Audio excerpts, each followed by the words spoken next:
I'm going to go over how to deal with the do's and don'ts of technology in my life in the project. So we're going to take a look at examples of good and bad slides. And specifically, we're going to look in this demo about the title slide, or looking at different title slides. Just a reminder that your presentation must include the correct number and order of slides, as I've laid out here. So the number is 7, minimum of 7. You have to have at least one video clip, a maximum of 60 seconds, at least one graphic or picture on each slide, except for the video slide, and all other elements as indicated in the project rubric. So here is an OK title slide. I've added a picture here. This background is one of the basic templates, if you will.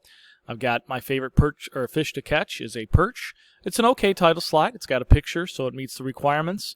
I'm going to show you a couple other versions, though, that really dress it up. So notice in this one, I've got a much thicker font. Let me go back to the last one. There you see that much thicker font in the next one.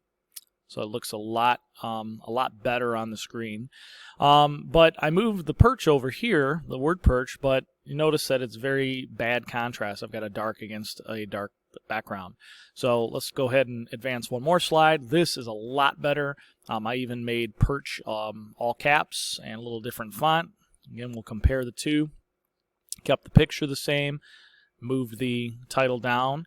But that's a pretty good title slide. Now, the only thing I didn't include would be my name and hour, which if I go back here, I would put an hour here if I was in a specific hour class, and that would show, or that would meet the requirements. So there is a very basic way to do a title slide with 3 different options.